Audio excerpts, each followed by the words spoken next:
आ जाइए प्रभु लोग, दंगल चल रहा है। 2-1 से महाराष्ट्र आगे है और अब दो बहनें क्या कहने, दीक्षा और प्रिया मलिक आमने सामने होंगी। लेडीज एंड जेंटलमैन, अगला मुकाबला महिलाओं की 76 किलो वर्ग स्पर्धा के अंदर होने वाला है और महाराष्ट्र केसरी को रिप्रेजेंट करते हुए 22 वर्षीय नेशनल चैंपियनशिप 2024 की गोल्ड मेडलिस्ट आ रही हैं यहाँ पे दीक्षा मलिक। धनधनाद हो गया है शंखनाद, धनधनाद देखे किसमें दम है आज, धनधनाद मिट्टी का चख ले तू स्वाद, धनधनाद पैंतरे रखना तू याद। दीक्षा मलिक की पहली बाउट है प्रो रेसलिंग लीग में और परिवार का साथ हर एक खिलाड़ी के लिए बहुत बहुत जरूरी होता है। सीनियर नेशनल चैंपियनशिप 2024 पुणे में gold medal, under 23 national championship में गोल्ड मेडल, ब्रॉन्ज मेडल आया था रैंकिंग सीरीज में 2 साल पहले। आज पहली बार आपको महाराष्ट्र ने मैट पर उतारा है और बहुत बहुत उम्मीदें हैं आपसे। अंतर्राष्ट्रीय स्तर पर अभी बहुत अनुभव आपको प्राप्त करना है दीक्षा, और उम्मीद करते हैं कि ये नेशनल चैंपियनशिप के मेडल्स इंटरनेशनल लेवल तक आपको बाद में प्राप्त हों।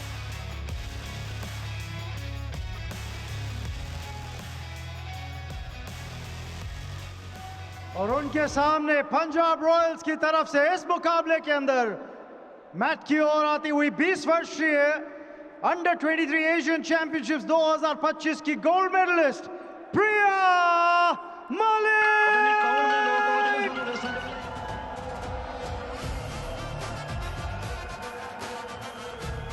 प्रिया मलिक जींद से आती हैं,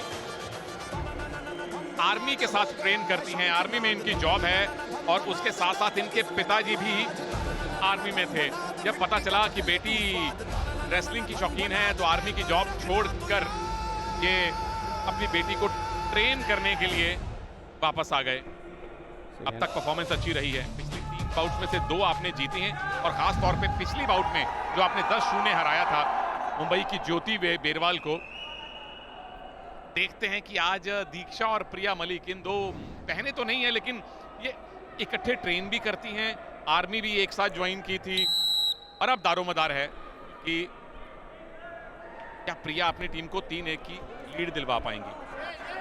अब खेल है पहलवानी, कमेंट्री में होगी आकाशवाणी। आकाश चोपड़ा साहब कमेंट्री बॉक्स में आए और आते ही आपके ये सिंगल लेग अटैक हो गया है। अरे कमाल का अटैक हुआ है, तो इसमें फंसी हुई है इस समय। टाइम हुआ है 4 पॉइंट का, उसके बाद फीतले बांध लिए गए, जितनी बार घुमाएंगे 2 पॉइंट पाएंगे। रुक जाइए देवी जी, हमने चोपड़ा साहब से बहुत बातें करनी है, इतनी जल्दी बाउट मत खत्म कीजिए।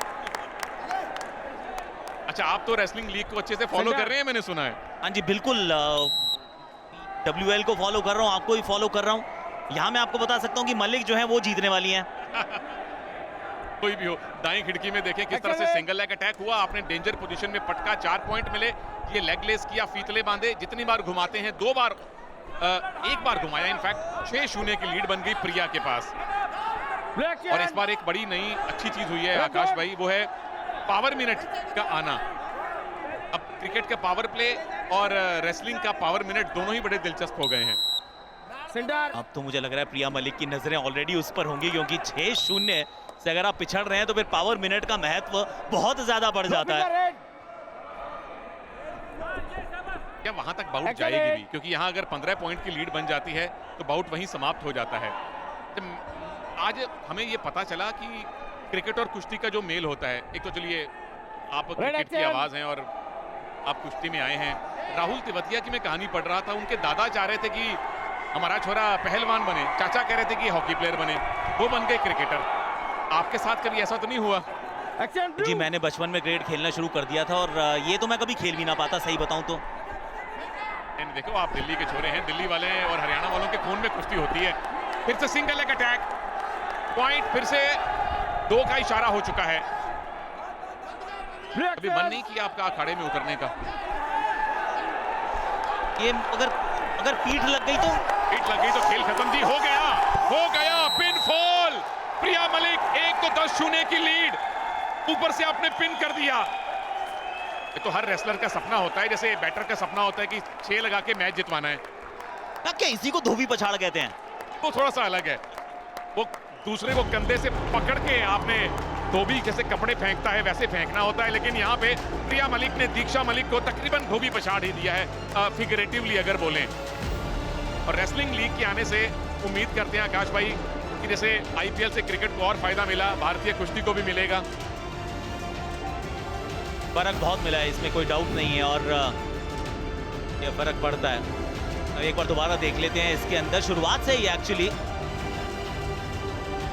ये सिंगल लेग अटैक हुआ था प्रिया की तरफ से। दीक्षा लगातार डिफेंस ही कर रही थी, लेकिन जो दो तगड़े आपने स्लैम किए हैं, ये पहला स्लैम हुआ 4 पॉइंट का, उसके बाद ये फीतले बांधे, घुमाया, 2 पॉइंट और पाए, योगेश्वर दत्त की बार बार आपने याद दिलवाई, और उसके बाद ये चोपड़ा साहब ने प्रिडिक्ट कर दिया था कि पीठ लग सकती है, पीठ लगी, रेफरी कहते हैं तोम्बे, तब तक पीठ अगर लगी रही तो आप जीत गए। तो प्रिया मलिक ने एक तरफा ये बाउट कर दिया, 3-1 से पंजाब को लीड दिलवा दी है यहाँ पर।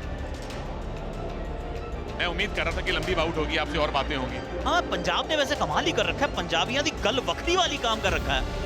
तो पहली बाउट से देख रहा हूं मैं आज, सिर्फ एक बार है जो, क्योंकि अब मैं महाराष्ट्र में रहता हूं तो मुझे लगा एक आधी बार तो केसरी काम करेंगे, पर पंजाबियों ने बिल्कुल डोमिनेट किया है अब तक।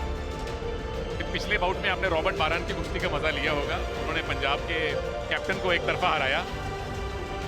चलिए, बड़े अच्छे एनर्जेटिक मोमेंट हमें आज प्रिया मलिक ने दिए हैं। कैंपा एनर्जेटिक मोमेंट्स के लिए बहुत बहुत धन्यवाद भी, और आपको बधाई भी प्रिया इस बाउट को जीतने के लिए।